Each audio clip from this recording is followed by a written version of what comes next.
ਮੇਰਾ ਨਾਮ ਸਰ ਤਾਹਿਰ ਹੈ, ਪਲੰਬਰ ਦਾ ਕੰਮ ਕਰਨਾ ਜੀ। ਅਤੇ ਇਹ ਮੇਰੇ ਔਜ਼ਾਰ ਨੇ ਸਰ। ਮੇਰਾ ਇੱਕ ਮਸਲਾ ਇਹ ਹੈ ਕਿ ਮੇਰੀ ਇਹ ਡਰਿਲ ਮਸ਼ੀਨ ਸੜ ਗਈ ਹੈ।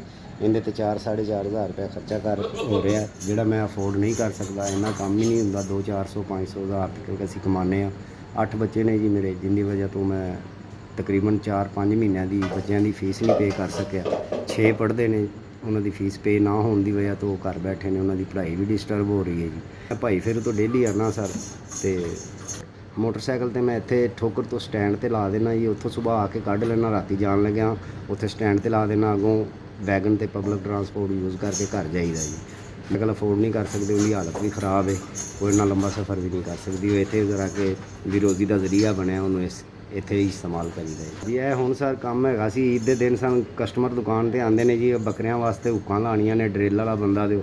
ਅਤੇ ਮੇਰੇ ਕੋਲ ਇਹ ਡਰਿਲ ਨਾ ਹੋਣ ਦੀ ਵਜ੍ਹਾ ਤੋਂ ਮੇਰੀ ਦਿਹਾੜੀਆਂ ਜਿਹੜੀਆਂ 2-3 ਲੱਗਣੀਆਂ ਸੀ, ਉਹ ਵੀ ਡਿਸਟਰਬ ਹੀ ਰਹੀਆਂ। ਕੋਈ ਖਰਚਾ ਪਾਣੀ ਸਹੀ ਤਰ੍ਹਾਂ ਨਹੀਂ ਨਿਕਲਿਆ ਵੀ। ਸਰ ਇੱਕ ਮੇਰੀ ਮਸ਼ੀਨ ਹੀ ਖ਼ਰਾਬ ਹੈ, ਇਹਦੇ ਵਾਸਤੇ ਮੈਨੂੰ ਕੋਈ ਮਦਦ ਚਾਹੀਦੀ ਹੈ। ਦੂਸਰਾ ਬੱਚਿਆਂ ਦੀ ਫੀਸ ਅਗਰ ਪੇ ਹੋ ਜਾਏ ਤਾਂ ਮੇਰੇ ਬੱਚੇ ਦੀ ਸਟੱਡੀ ਜਾ ਸਕਣਗੇ।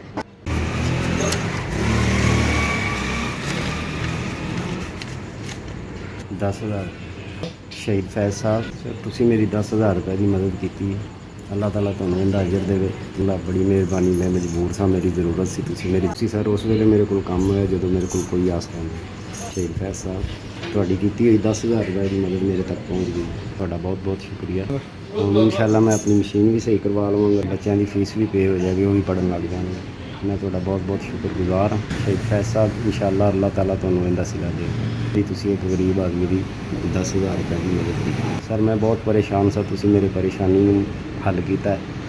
ਅੱਲਾਹ ਤੁਹਾਡੀਆਂ ਪਰੇਸ਼ਾਨੀਆਂ ਦੂਰ ਕਰੇ। ਤੁਹਾਨੂੰ ਇੰਨਾ ਕੁ ਦੇਵੇ ਕਿ ਤੁਸੀਂ ਮੇਰੇ ਰੰਗੇ ਹਜ਼ਾਰਾਂ ਗਰੀਬਾਂ ਦੀ ਇਸ ਤਰ੍ਹਾਂ ਮਦਦ ਕਰਦੇ ਰਹੋ। ਰੱਬ ਤੁਹਾਡੇ 'ਤੇ ਹਮੇਸ਼ਾ ਰਾਜ਼ੀ ਰਹੇ। ਸ਼ਹੀਦ ਫੈਜ਼ ਸਾਹਿਬ, ਤੁਹਾਡਾ ਬਹੁਤ ਸ਼ੁਕਰੀਆ। ਹੁਣ ਮਸ਼ੀਨ ਵੀ ਸਹੀ ਕਰਵਾ ਲਾਂਗਾ, ਇਸ ਤੋਂ ਬਾਅਦ ਕੰਮ ਵੀ ਰੈਗੂਲਰ ਕਰਨ ਲੱਗ ਜਾਵਾਂਗਾ।